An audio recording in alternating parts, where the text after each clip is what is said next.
Miguel, vai ter um gabinete pastoral eu e você na terça-feira, viu? Já tá vendo? Já tive com ele, já diminuiu as passadas, não é? Precisa de um gabinete pastoral. O Miguel, aliás, Miguel Carnaúba, porque o Miguel Fonseca tem Jarbinhas e parabéns. Hoje eu estava orando pelos Jarbinhas. E era algo de Deus muito forte, porque na hora que eu estava orando, ele fez amém. Eu não acredito não. Não acredito não. Na hora. Impressionante. As cristocidências da vida, não é? Então que Deus possa abençoar todo o Porto Príncipe. Amém? Tomara que eu deixe o Porto Príncipe no ano 2018. Se Deus nos aprouver a sua vontade. E para a honra e glória do santo nome dele. Amém? Tentando aí ver se a gente faz mais uma extensão. Vocês já imaginaram o Miguel quando era novinho? O Miguel Fonseca quando era novinho? Assim, Miguel está com 7. Vamos botar lá para 3 aninhos. Porque Miguel é bem sério, né? Miguel é bem sério. Mas vamos pegar Malu, que é a data. Malu, quando está no braço da mãe, ela não quer ir para outro braço. Às vezes a Meire me enrola assim, consegue pegar ela, não é? Mas Miguel, possivelmente, Carnaúba, só ia do lado da mãe quando ia para a avó. Mas mesmo a avó sendo mãe 2 vezes, o batimento cardíaco de Mariana, o Miguel já percebia quando estava no braço de outra pessoa. Mesmo sendo a mãe que praticamente cuidou de Miguel. Juliana também cuidando de Miguel, por mais que Jarbinha quisesse ter jeito de pegar o filhotinho no braço, o batimento dele é diferente. E o próprio batimento do peito esquerdo, quer dizer, o próprio peito esquerdo quando é amamentado, ele é mais preferível do que o peito direito. Não sei se as mães já notaram isso. Porque a criança, na verdade, ela quer ouvir o tum-tum, tum-tum, tum-tum, que passou 9 meses escutando. E o seio esquerdo, ele bate mais forte quando ele está amamentando. E às vezes, ele pega consolo. Usa o peito não mais como uma fonte de alimento, mas uma fonte de consolo. Aí às vezes tem um que fica mamando e pegando no cabelo da mamãe, pegando no outro seio, ou pegando no travesseirinho, né? Isso em psicologia chama-se muletas psicológicas. Já vem desde criança, tá vendo? Mas o que isso tem a ver com a ministração desta noite? É porque o lugar seguro que Deus quer que estejamos, muitas vezes nós não estamos. E a gente precisa entender que quando Pedro disse, mestre, para onde iremos se tu tens palavras de vida eterna? Quando a gente começa a ter consciência dessa necessidade de alimento, eu não preciso mais me preocupar em, você não vai ao culto? Você não foi ao culto? Você não foi ao discipulado? Você não foi... Aliás, falar em discipulado, Rivaldo foi um dos que não faltou uma aula, não foi, Rivaldo? Uma aula de discipulado, hein? Parabéns, Rivaldo. Lindo aí, ó. Não faltou uma aula, hein? Todas as aulas do discipulado. E fotografava mais comigo, né, Rivaldo? Mas na segurança que o filho tem da fonte da alimentação da mãe, do seio, do abraço, do aconchego do colo, o pai também não amamenta, mas também dá segurança. Quando ele sai um pouquinho do período de 3, 4, 5, 6 anos, pegar o Miguel agora, Miguel está com 7, e quando o Jarbas pega Miguel brincando, não é? E vem para papai, o que é que Miguel faz? Se joga. Sim ou não? Não é isso, Jarbas? A mesma coisa acontece com Luane, sim ou não, Lula? Não é? Lucas daqui a um tempo vai ser a mesma coisa. Por enquanto, Rosinha, ela monopoliza o braço por conta do aconchego e a segurança que o Lucas tem. Por mais que o pai venha lá, bote, brinque, não é? É diferente do colo maternal. Por isso que às vezes eu digo que Deus é mulher. Lógico, é uma inferência totalmente sem base. Não tem biblicamente isso. Porque o tamanho desse amor, eu acho que aquela história de que o homem é rascunho da obra de arte está correta. Deus faz a imagem e semelhança dele, do homem, mas com perfeição ele faz a mulher. Não é? A mulher gosta. Hoje eu acho que eu vou ter uma noite maravilhosa por conta disso. Eu espero ter um jantar. Eu estava muito cansado essa semana, não sei qual foi o dia. Eu estava louco para ir para casa, mas eu estava muito cansado. E eu não sei por que cargas d'água, deu 10 horas da noite, e o Espírito do Senhor fez eu ministrar um assunto para um casal que eu estava terminando. 10 horas eu termino, 10h10, 10h15. Mas aí eu comecei a falar, mas para que eu comecei a falar? E começou a fluir, e saiu muito tarde, eu estava muito cansado. Ontem, por exemplo, eu saí de 11 horas do consultório. Teve uma sessão que durou 3 horas e 20 minutos. A sessão que eu achei que estava demorando,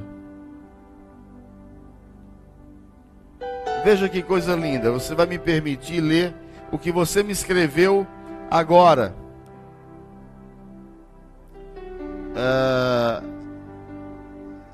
Eu estive falando com esse cônjuge, entre outras coisas, ele disse assim: hoje eu consegui, fiquei muito ansioso, mas consegui.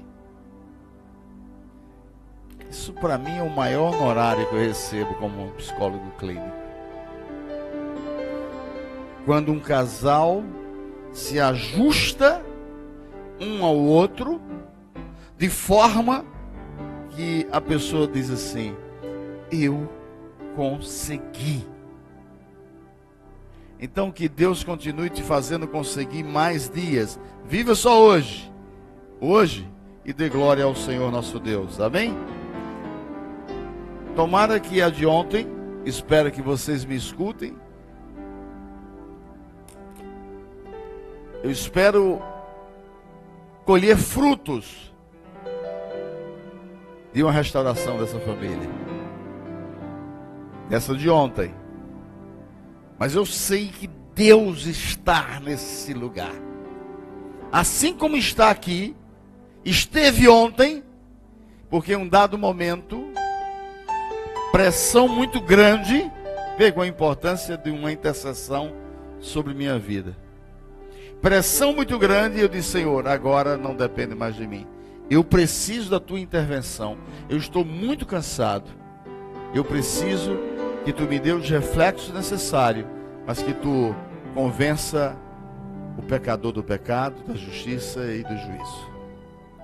Meus amados, depois de 3 horas de trabalho, eu não, o Espírito Santo tocou e a pessoa concordou em perdoar. Você imagina que nível de preocupação no relacionamento, na concordância de perdoar? Você sabe por quê? Porque não se sente seguro no local para liberar perdão, e porque ainda não conheceu os meandros e os mergulhos da necessidade das consequências maravilhosas de se liberar perdão. Mas a palavra de Deus que eu trouxe para refletir com vocês está lá em Êxodo, capítulo 33, 17 a 22. Eu vou ler breve e vou me ater apenas a 2 versículos. Então Yahvé declarou a Moisés, ou seja, então Deus, o Senhor dos Senhores, declarou a Moisés: farei ainda o que me pede. Veja, ele está falando também Então falou Deus a Carlos Mendes: farei ainda o que me pede. Então falou Deus a Flavinha, a Edilene, a Giba, a Isabel, a Gerson. Coloque seu nome ali. Farei ainda o que me pede, porquanto verdadeiramente tenho me agradado de ti e conheço-te pelo nome. Eu não preciso mais ler lá nada. Só desse versículo eu passo a noite todinha falando sobre o que você tem pedido a Deus. Está dentro da vontade dele? É para abençoar alguém? É para abençoar seu lar? É para abençoar espiritualmente sua vida? É para abençoar pessoas espiritualmente também e materialmente, financeiramente? Ou você tem pedido a Deus aquilo que você quer como poder, posse e capacidade para poder gerar mais riqueza?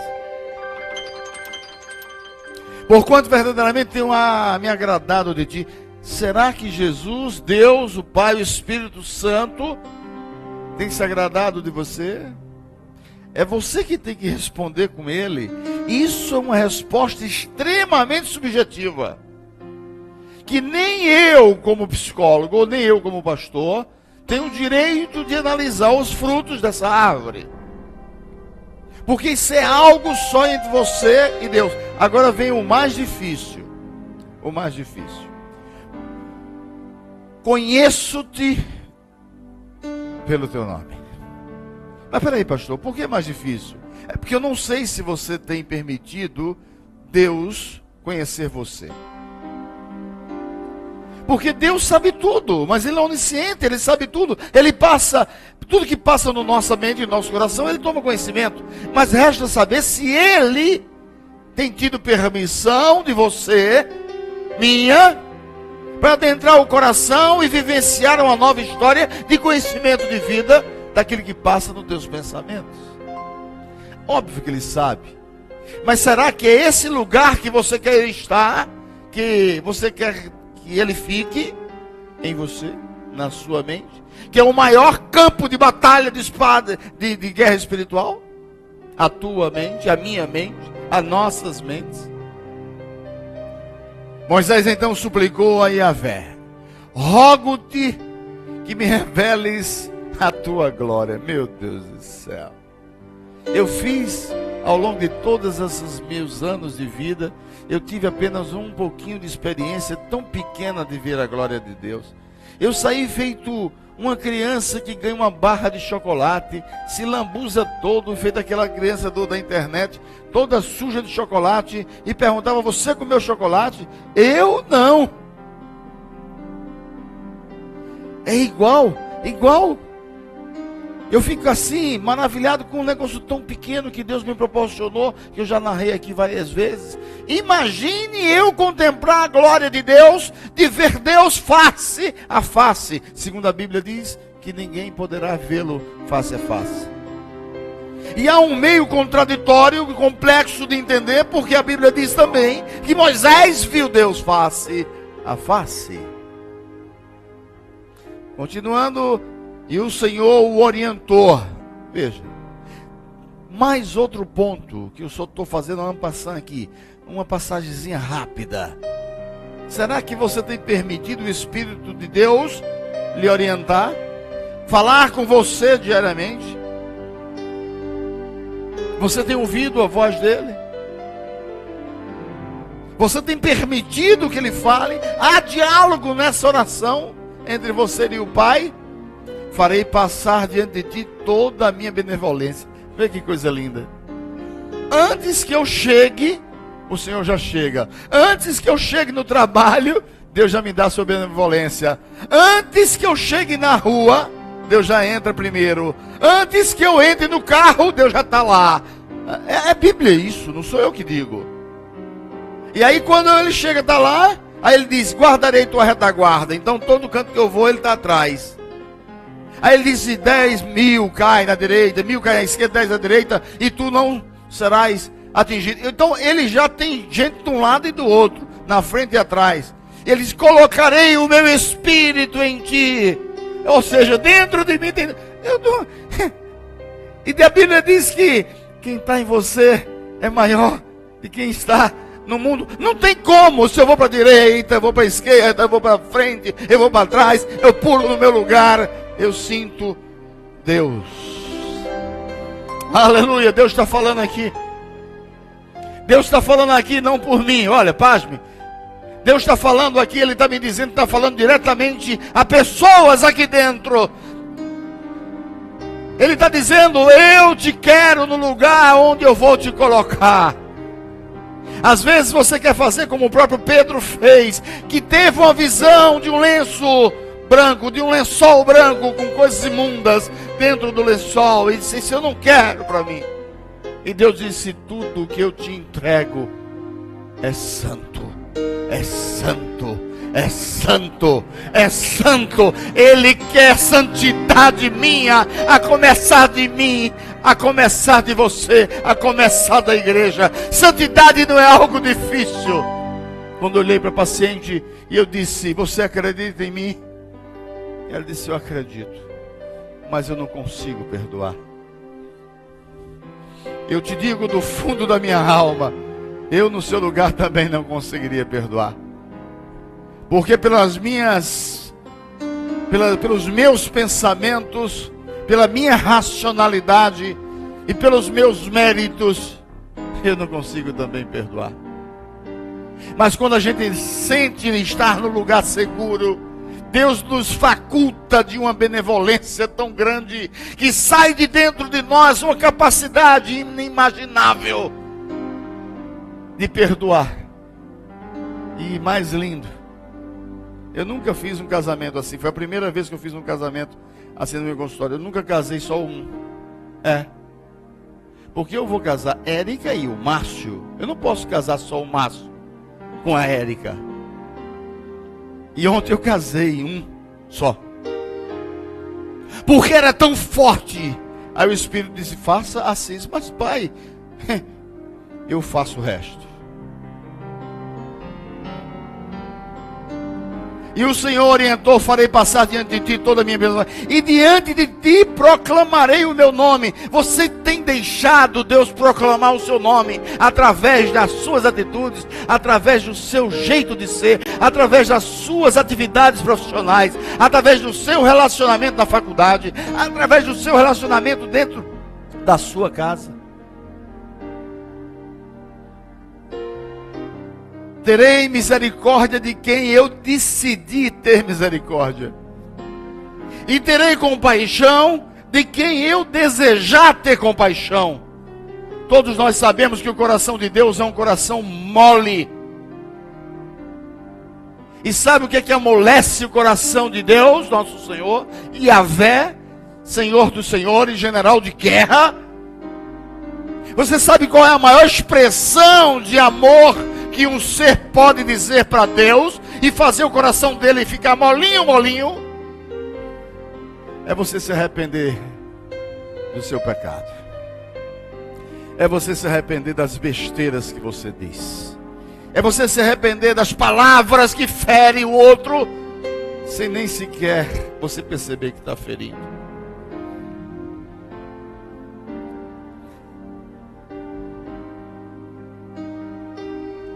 E aí Deus não resiste.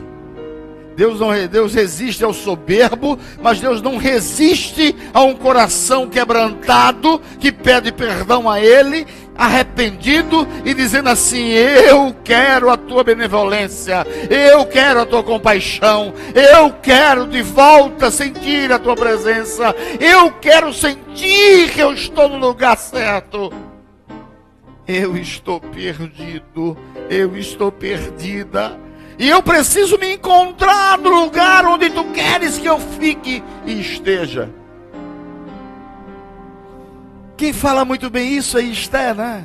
Não, Ruth e Noemi. Esther fala também, mas numa outra realidade. Mas Noemi diz para diz para Ruth, não faça isso. Não faça. E ela diz assim: não instes em querer que eu te deixe. Vê que coisa linda. É uma nora falando para uma sogra, onde não se tem mais relacionamento de marido e mulher, porque o filho partira, o sogro não existe. São duas mulheres sozinhas. E a característica de um era normalmente buscar vida, enquanto a outra tinha que ser deixada literalmente pela estrutura, conjuntura da época de lado. Você tem deixado sua sogra de lado? Você tem deixado sua mãe de lado? Quando eu não ligo para minha mãe, eu fico com a minha consciência doendo. Tomara que hoje ela não assista essa ministração. Mas dói de tal forma que é impressionante. E teve um dia, há uns 15 dias atrás, que eu liguei para ela: mãe, tudo bem com a senhora? Tudo bem? Ela me deu um sorriso no telefone, maravilhoso. Aí o Espírito Santo disse assim para mim: tá vendo o que ela queria? Mas você ligou, não foi para abençoá-la. Você ligou para você se abençoar. Porque o teu coração estava dolorido e ferido. E aí eu comecei a chorar. Isso era uma quarta-feira de manhã, antes de começar a atender o primeiro paciente. E quando o coração dói, aí os irmãos que oram sem saber, fazem assim: pastor, está tudo bem com o senhor? Nem sabe. Você nunca pergunta, e por que perguntou? Por quê? Porque o Espírito do Senhor tocou em você para dizer assim: vou ligar para o meu pastor, vou perguntar a ele se ele está bem. Porque na hora que você fez isso, Deus te abençoou. Não a mim, Deus abençoa você, porque você foi instrumento de Deus para ligar para o pastor, para ligar para sua mãe, para ligar para o seu sogro, para sua sogra. E não tem coisa pior neste mundo quando você despreza os seus pais. Não tem coisa pior do que nesse mundo quando você tem que sentir a dor no futuro, quando um dia você ficar velho. E o Senhor nosso Deus, Ele continua a dizer e falar: terei misericórdia daqueles que eu quiser ter. Acrescentou: não poderás ver a minha face, porque o ser humano não pode ver-me e permanecer vivo. E concluiu o Senhor: eis aqui um bom lugar junto a mim. Olha que coisa linda. É Deus dizendo: Carlos Mendes, filho, aqui um lugar junto a mim, filho. Vem, fica aqui. Não, mas ela não quer, eu não vou fazer. Filho, fica aqui pertinho de mim. Mas eu não vou falar, eu vou dizer isso para ela porque... Filho, aqui ó, pertinho de mim. Eu não vou te colocar na madeira, na palafita, no casebre, na areia. Eu vou te colocar no lugar onde deve. Eis aqui um bom lugar junto de mim. Põe-te sobre a rocha. Rocha. Eu estou aqui falando literalmente, materialmente. Eu não estou ainda falando espiritualmente. Que a pedra angular, a rocha da vida eterna, que é Deus e o nosso Senhor, que é o Senhor Jesus Cristo. Essa é a minha e a tua rocha viva. É a pedra. Mas eu estou me referindo literalmente. Não é uma pedra que quebra, mas é uma pedra baseada numa estrutura de firmeza, de alicerce. E é Deus que diz: põe-te sobre essa pedra. Ele não está colocando você não. Ele está dizendo assim: se coloque nessa rocha. Qual é a sua posição que você tem se colocado? Qual é que você tem feito com Deus? Onde Deus diz assim: ei, saia daí. Não fique aí não, fique aqui. Saia dessa sua posição. Venha para cá. Como está sendo sua posição em relação a analisar o que o Espírito de Deus tem feito e dito a você para onde você ficar. Quer um exemplo? Por que Deus, o Espírito Santo, só conversa com a gente de madrugada? Será que é verdade isso? Não. Ele conversa o dia todo. Mas é porque de madrugada você para refletir a voz do Espírito de Deus. É menos barulho. Por que Deus fala, acorda você de 5 horas da manhã quando você dorme às 3? E você não tem sono. E você é uma pessoa que ama dormir. Por que será que você, quando abre uma Bíblia para ler, o Espírito de Deus te lembra uma pessoa e você ler a Bíblia e ora ao mesmo tempo? Isso não é coisa para louco, não. Porque você, quando dirige, você tem pé no freio, na embreagem, no acelerador, marcha, retrovisor esquerdo, retrovisor direito, retrovisor central, frente, direção. Quando você vai fazer isso pela primeira vez, isso é muito complicado, mas depois é tão automático que você vê como é fácil. Mas quem nunca dirigiu, acha extremamente isso difícil. A mesma coisa quando você está, por exemplo, eu estou aqui falando com vocês sem perder meu raciocínio, correto? Mas enquanto eu falo com vocês, Deus fala comigo. Como é que pode? Ele diz assim, olhe, fale, mas diga assim, porque fulana está assim e assim. Amém. Ele diz assim, acalma, Edilene. Espera em mim. Mas aí você vai perder o raciocínio. Sentiu a presença de Deus hoje, Jarbinhas? Depois que nós conversamos, trocamos mensagem, filho, em algum momento, se você não sentiu, reavalia todas as tuas atitudes daquele momento, até a hora quando chegasse em casa. Que você vai começar a contemplar, ver coisas que às vezes aos nossos olhos racionais estranham. Mas eita, que coincidência, como é que pode? Às vezes você até para no sinal, quando o sinal está aberto e você esquece, o sinal está aberto, você está olhando para o sinal e não está vendo o sinal. Já viu isso ou não? Já aconteceu isso ou não? E aí você não entende porque Deus fez você parar tudo e todos só para te dar um livramento. Porque às vezes um arranhão no carro faz você perder todo o seu dia. Mas o não arranhão no carro não faz você agradecer o dia. Incrível. Incrível.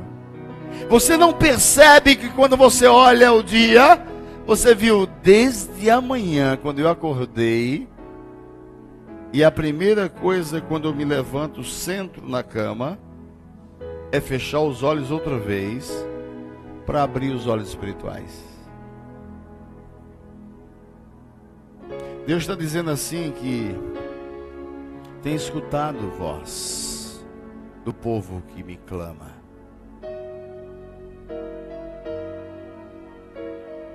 Aguarde surpresa da parte do Senhor, Jéssica. Quando passar a minha glória, eu te colocarei em uma fenda da rocha e te cobrirei com a palma da mão até que eu tenha passado. Aí complicou minha vida. Porque todas as ministrações desse trecho vai dizer, e é óbvio que a fenda da rocha chama-se Jesus. Eu vou concordar. Mas eu queria trazer um outro pensamento acerca dessa fenda de rocha. Por quê?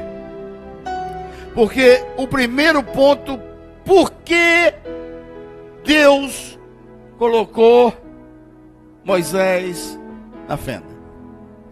Fenda é lugar de crente.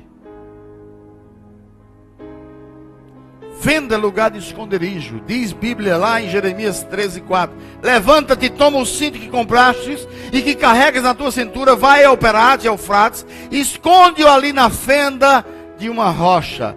No versículo 7 diz: eu fui buscar, cavei alguns dias depois e tirei o cinto, e o cinto estava podre. A Bíblia fala em dias depois, ele não fala meses, ele não fala anos. É impossível que um couro, em menos de um mês, ele apodreça. Então, esse lugar de fenda é onde tem, possivelmente, algumas bactérias, algumas coisas que muitas vezes servem para esconder algo. Moisés se escondeu numa caverna. Caverna não deixa de ser uma fenda em rocha. Outro ponto. Para que serve fenda? Fenda serve para os fugitivos da ira de Deus. Lá em Isaías 2:10 diz: vai, pois, entra no meio das rochas, e esconde-te no pó, ante o terror do Senhor e a glória da sua majestade. Você não vai suportar, não é só, é a ira de Deus. Esconde-te. E eu concluo essa visão de fenda sobre sepultura. Isaías 22:16, Mateus também fala, Lucas também fala, mas escolhi esse versículo que diz: que é que tens aqui? Ou aqui tens tu aqui, para que cavasses aqui uma sepultura, cavando um lugar alto a sua sepultura e cinzelando na rocha uma morada para ti mesmo. Porque naquela época a sepultura para ricos era em rocha. Era em rocha. Hoje não é diferente. A rocha é a catacumba. É diferente relativamente. Mas naquela época, onde Jesus, por exemplo, foi enterrado, no sepulcro era de Arimateia, que era rico. Porque nem isso ele tinha o lugar para morrer. Que ele não precisava. Saindo dessa definição de fenda, que não é muito legal, mas como a Bíblia relata uma visão que foi Deus que colocou Moisés na fenda, eu queria também trazer pelo aspecto espiritual, por que o inimigo quer nos colocar e onde quer nos colocar numa fenda. Mas peraí, pastor, o senhor está dizendo inimigo, mas o senhor falou que foi Deus que colocou Moisés lá dentro da fenda. Mas se vocês perceberem o versículo 21, ele diz: põe-te na rocha. E quando a minha glória passar, eu vou te colocar para ficar escondidinho, para que você não morra. Mas será que Deus quer, lá em 29:11 de Jeremias, os pensamentos de paz que Ele quer para nós, e realizar todos os desejos do meu e do teu coração, Ele quer que a gente fique na fenda? Ou Ele quer que fique na rocha, claramente face a face com Ele, conversando com Ele? No desespero, o homem que não dorme, está em derredor, correndo ao mundo, que não é onisciente, que não é onipresente, que não é onipotente, esse anjo de luz, chamado Lúcifer, e seus asseclas, ou seja, seus seguidores, e seus demônios menores, que ele tem a mesma hierarquia que tem os anjos dos céus, do bem. Ele quer que nós entremos no desespero. Eu posso elencar aqui inúmeras características, mas eu escolhi só 3. Primeira delas, desesperar-se. Quando eu me desespero, eu perco a oxigenação do meu cérebro e eu não consigo mais decidir nada. E toda minha decisão que não é bem realizada, baseada em uma boa análise, eu tenho consequências danosas. A Bíblia em 2 Coríntios 4:8 diz: em tudo somos atribulados, mas não angustiados. Eu sempre falei aqui que a angústia ela está na terceira fase. A primeira fase, depois do medo, é o receio. Depois do receio, é a ânsia, a ansiedade. E depois da ansiedade, aí vem a angústia. Depois da angústia, vem o pavor. Depois do pavor, vem o pânico. Angustiados, perplexos. Quantas vezes nós ficamos perplexos com a maldade humana, com os museus da vida, com os políticos da vida, com os nossos irmãos injustos, com nossos parentes que não percebem a minha dor. Quantas vezes? Mas não desanimados. Porque o contrário disso, angústia e desânimo, são outras características que o inimigo quer colocar. Se eu juntar angústia com desânimo, vai dar desespero. O desespero é quando eu não tenho mais perspectiva de solução. Mas eu vou continuar o que esse inimigo quer de nós. O inimigo quer nos colocar na desonestidade. Ser desonesto impede um diálogo franco e direto com o Espírito Santo de Deus. Ser desonesto impede que eu interceda por alguém. Ser desonesto faz com que eu não tenha autoridade de expulsar um demônio. Ser desonesto é eu dizer a Deus: eu sei que tu não estás me vendo. O que é que a Bíblia diz? 2 Coríntios também 4:2. Antes rejeitamos as coisas que por vergonha se ocultam. Sabe o que significa isso aqui? Isso aqui significa ética. Aquilo que você faz às escondidas e não pode fazer à luz é pecado. Aquilo que você faz no oculto e não pode mostrar às pessoas é mais forte do que moral, é antiético. Não andando com astúcia nem falsificando a palavra de Deus. Quantas pessoas usam a própria palavra do Senhor para dizer que eu não estou tentando enganar as pessoas, não. Eu estou dizendo enganar a si mesmo. Deus é comigo. Ó, que história é essa? Se Deus é comigo, por que tu és desonesto? Como é que tu consegue ser desonesto e dizer ao mesmo tempo que Deus é contigo? A honestidade, ela não tem parte. Ela não tem meio honesto, mais honesto, menos honesto. Ou é honesto, ou não é. E assim, nos recomendamos a consciência de todo homem. Eita, olha agora. Olha o Espírito de Deus falando através de quê? Da nossa consciência. Ele é um campo fértil para Deus nos falar. Mas sabe o que acontece? Deus fala e mesmo assim a gente não valoriza. A gente espera que o profeta fale. A gente espera. Aí o profeta não quer chocar. Aí diz assim: desce mais na presença de Deus. Deus é contigo, mas precisa ter um encontro contigo. Tu precisa ter um encontro com Ele. Mas não tem a coragem de ser o espírito de João Batista, o espírito de Elias. Não o espírito de Elias quando foi para a caverna com medo de uma mulher. Não. Mas o espírito de Elias de ousadia. Porque Deus não nos deu espírito de tremor, de covardia, mas deu espírito de temor, de bravura. Concluindo, na presença de Deus pela manifestação da verdade. Isso aí é exatamente outro ponto para finalizar o que o inimigo coloca em nossas vidas e quer nos colocar, entre tantas outras coisas, é a desobediência. Aí pronto, acabou. Eu elencaria 17, 20 coisas que o inimigo quer detonar.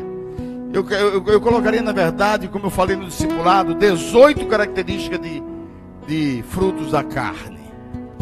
Por que 18? 18 dividido por 3 dá 6. Por que 6, 6 e 6? Porque existe uma numerologia falando sobre o número do anticristo, o número da besta.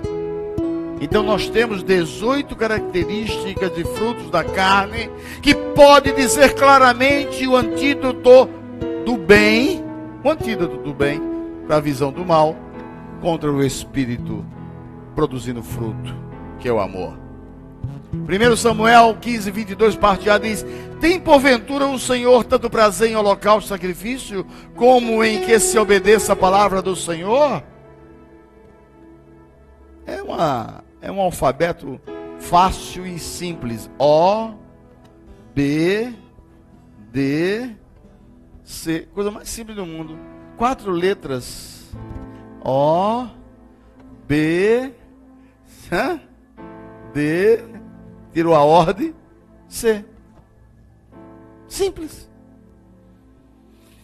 Eis que obedecer é melhor do que sacrificar. Olha o que Deus quer às vezes. Jejum, cuidado para não ser sacrifício de tolos.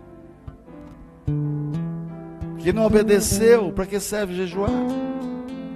Bom, gente, agora onde é que Deus quer nos colocar? Você já sabe que fenda não é lugar. Você já sabe que o inimigo quer nos colocar na fenda com algumas características atuais, odiernas, modernas.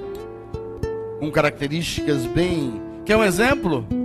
Como é Vontade de Querer, da novela, como é o nome da novela? Como é o nome? Força do Querer. Ayrtinho é que sabe. Programação das novelas, né? Peguei você. Ele sabe, mas ele não queria dizer não. Porque ele sabia que eu ia pegar.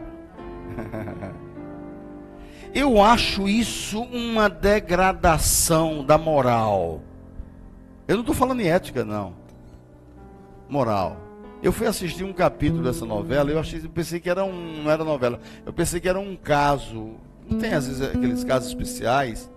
Porque eu vi tanta da safadeza, eu vi tanta da nojeira, que eu disse assim, não pode ser novela, isso não pode ser novela.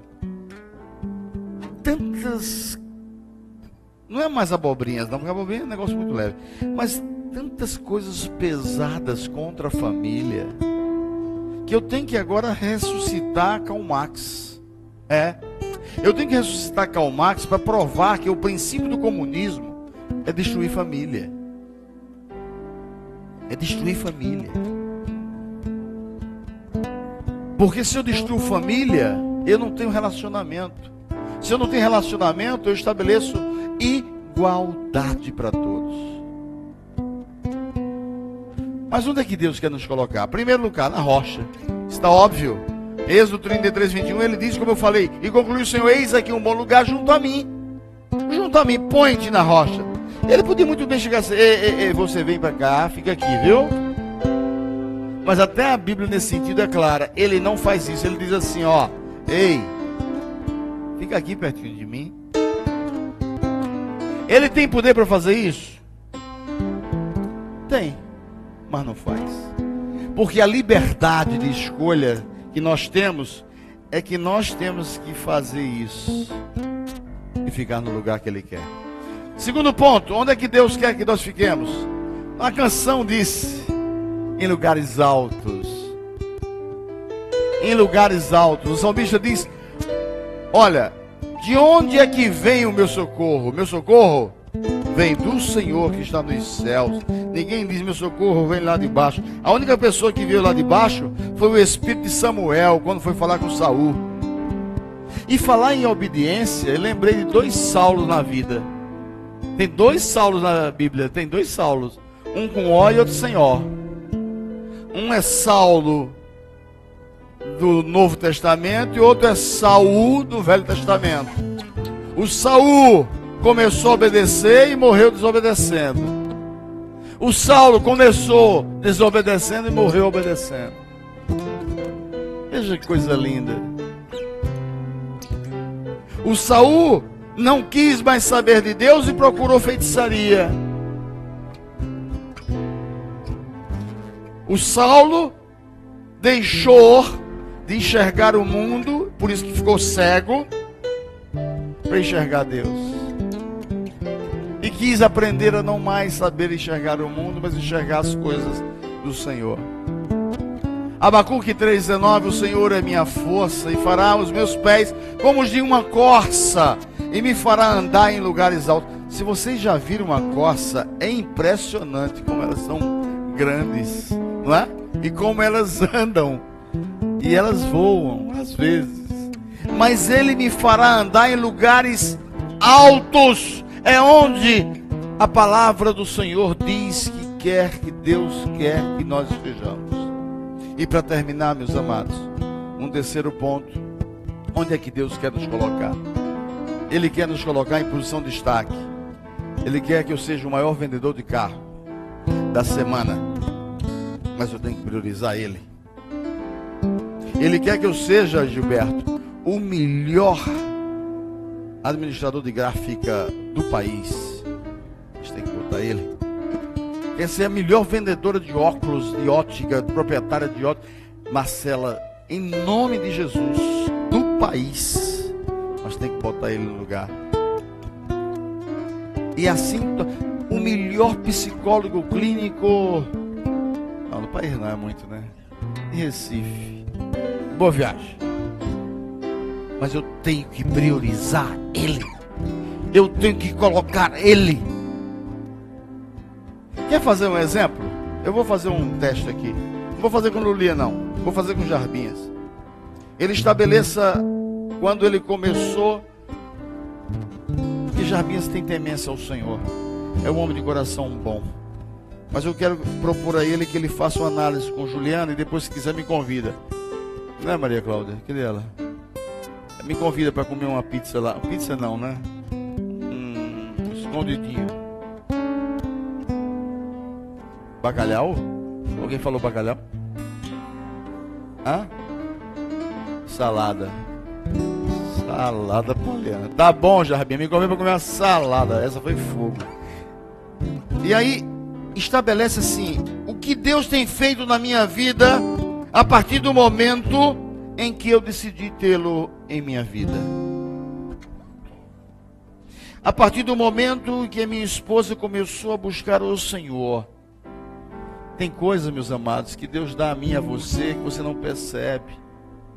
Você não percebe os livramentos, as bênçãos, as oportunidades. Eu brinquei com o Cristiano um dia. Cristiano, você quer assumir um compromisso comigo? Ele disse: quero, pastor. Cristiano, quero, pastor. Cristiano, você não vai vender mais nenhum carro na sexta-feira à tarde. Mas se você quiser assumir esse compromisso, você vai vender normalmente mais de um, mais de dois, mais de três na sexta de manhã. Meus amados, a Bíblia diz: fazer prova de mim. Ela manda fazer prova de Deus nos dízimos, nas ofertas. Mas eu não faço só nisso, não. A partir do momento que você começa a priorizar Deus, Deus começa a priorizar você. Você pode observar se já faltou alguma coisa. Tem uma música para mim, o maior compositor do Brasil, gospel, chama-se Sérgio Lopes. Ele diz: tente lembrar, se um dia eu já lhe esqueci. Tente lembrar, se um dia eu já lhe desprezei. Tente lembrar, se um dia faltou eu na sua vida. Tente lembrar. Faça uma retrospectiva da sua própria vida, meu amado, agora. E veja quem você foi. Não é que eu falo sobre pecado, não. Eu estou falando de relacionamento com Deus. E quem você é hoje. Deuteronômio 28:13, posição de destaque, ele diz: o Senhor fará de ti cabeça das nações e não cauda. É Bíblia. É Bíblia. Todos vocês, se quiserem fazer uma prova, eu faço uma prova. Vocês precisam comer do aprisco que Deus colocou para vocês comerem. O aprisco Docimos dá grama verde. Mas às vezes você quer comer grama verde alheia. Não sei por que eu estou dizendo isso. Mas se não tiver grama verde neste aprisco, significa que o condutor, o pastor deste aprisco, está em pecado. E aí a igreja não tem unção, a igreja não chora, a igreja não ora, a igreja não é abençoada. E tudo isso você está vendo na Docimos. Ah, por quê? Não, é porque é a junção de homens e mulheres que buscam a santidade, que busca se esmerar em santidade, ser santo e buscar santificação. Tente lembrar: se obedeceres aos mandamentos do teu Deus, que neste dia te ordena para guardar e cumprir, sendo assim estareis sempre por cima e nunca por baixo. Isso é Bíblia. Eu lembro que fosse hoje, tinha 12 anos de idade, fui fazer um concurso. Sentei no Senai. Estava no Senai sentado. Terminei a prova, virei a prova e olhei para todo mundo. E eu disse, vou fazer o quê? Eu terminei, eu tenho que esperar o quê? Aí um garoto que estava do meu lado perguntou alguma coisa. Eu disse para ele, aí eu fui repreendido. Tirei primeiro lugar nessa prova. Com 14 anos, BNB, tirei primeiro lugar. Sabe por quê, meus amados? Não é soberba, não. Era síndrome de orfandade. Um garoto que foi abusado, um garoto que não tinha pai, ele precisava ser melhor e bom em tudo. 15 anos de idade, falava inglês sem nunca ter dinheiro para poder ir para um curso. Era só escutando telecurso de 2º grau. De muitos anos atrás, vocês nem lembram, é que não tem ninguém velho. E como doía. Mas todo domingo à tarde eu saía com os meus panfletos, 18 anos de idade, para evangelizar nas ruas do centro da cidade, sozinho, com a Bíblia do lado, versículo do lado, versículo no bolso, com tênis. Tirei 24º lugar no concurso do Banco do Brasil.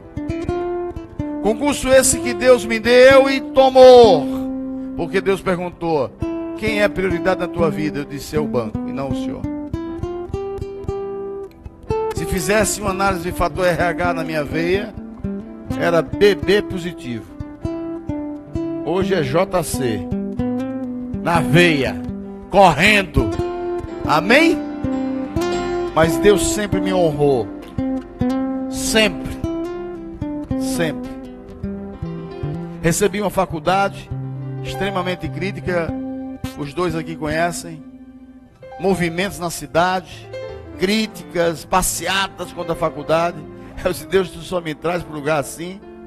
Eu saí de uma casa de 850 metros em São Paulo, num condomínio de rico, em Valinhos. Era diretor executivo, ganhando muito bem, e vim para ganhar uma ninharia para ser, entre aspas, humilhado. Estou exagerando? Sabe o que Deus fez? Me fez reconhecer os 3 cursos superiores, que nunca ninguém tinha reconhecido. Ele me honrou. Quem tem compromisso com Deus, Deus tem compromisso com Ele. Depois Deus tira, vai tirando, vai tirando, vai tirando, vai tirando, vai tirando. E se eu for contar as histórias que Deus tem me mostrado e me dado, hoje numa reunião, eu e minha esposa, numa reunião negocial, eu olhava para a pessoa e dizia assim, Deus, faz que eu feche esse negócio se for de tua vontade. Aqui é matar Maria Cláudia, eu dizia assim, vou fazer essa casa uma igreja. Ela morre. Ela morre. Mas tu sabes e vê meu coração que eu não tenho amor nada disso aqui. Aí Deus diz assim, olha, eu dei vida a esse homem que está lá na tua frente. O homem podre de rico.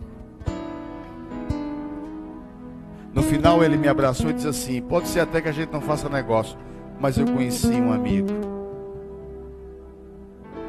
Foi assim, Maria Cláudia? Ela nem está aí.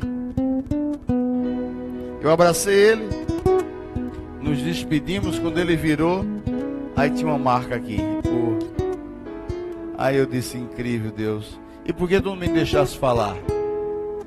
Porque ele ia pensar que você estava usando a mim para fechar o negócio.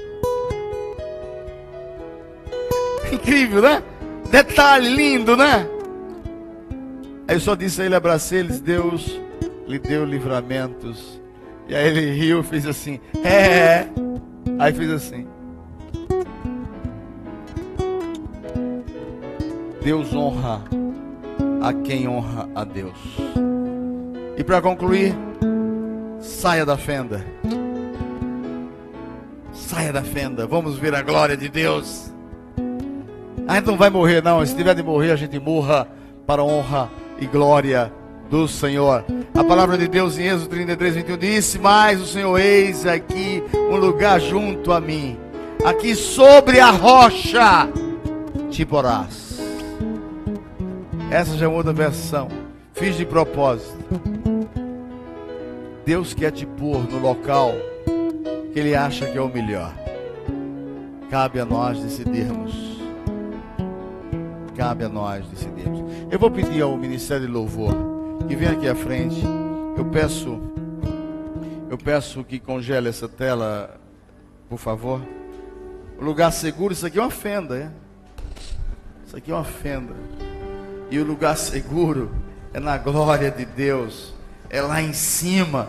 Ele botou para nos evitar, porque muitas vezes a gente não quer santidade. E quando a gente não tem santidade, a gente não vê a glória do Senhor. A glória do Senhor é vista. Bota, o Mauro vai dizer o hino que ele quer. Existe um lugar, pronto, tá, é muito bom, existe um lugar. Essa Bel, nota 10 para Bel hoje. Bel tem tirado 9,5 às vezes, mas não é? É a única aluna que recebe um 10. Ela e Nandinho, não é? César com essa barba tira 8, não é? Aí eu já estou dando uma bronca no Márcio, né? Eu tirei a barba só para... Mas é bom, descansa, não é? É bom para descansar. Eu não sou bonito igual o Walter, né? Gilberto, não precisa nem de barba. Só ciclista. Ciclista número 1 aí, ó, da gente. Não é? Eu quero perguntar a vocês. Querem sair da fenda? Saia hoje. Para a glória de Deus. O que é sair da fenda agora? É estabelecer um novo compromisso. Eu quero, na verdade, não ser protegido pelo próprio Deus da sua glória para não morrer. Eu quero ver a glória do Senhor. Eu quero ler a Bíblia, eu quero orar, eu quero jejuar, eu quero aprender mais, eu quero ir para o discipulado, eu quero honrar meu pastor. Você frequenta a sua igreja, frequente mais, vá para a sua igreja. Você que está nos vendo pela internet, dobre seus joelhos, mas exerça a prática da leitura, da meditação diária, da palavra do Senhor, porque nela testifica quem é Jesus e se busca intimidade. Só quem tem intimidade é quem tem alguém dentro do coração. A intimidade que se dá com o outro se busca através de colocar o outro dentro de mim. E Deus está dizendo hoje, agora, me coloca dentro de você. Eu quero entrar, cear com você. Ele não fala isso para quem não é filho dele. Essa mensagem é para nós. Essa mensagem é para nós. Aquele que abrir a porta, aquele que escutar minha voz, abrir a porta, eu entrarei, cearei com ele, ele comigo. Cear com o outro. Não é todo mundo que Jesus convivia. Jesus tinha 12 discípulos, convivia com 3, mas amava um. Amava todos indistintamente, mas ele deitava a cabeça no colo de um. Ele está dizendo assim: eu quero deitar a minha cabeça no teu colo, filho, filha. Você não acredita nisso? Jesus está dizendo: eu quero deitar a minha cabeça no teu colo, mas o lugar seguro não é os meus pés, é o meu colo. Vem, deita comigo. Jesus chama a mim e a você para deitar com ele, para priorizá-lo. Vamos cantar. No meio eu vou impostar a bênção apostólica.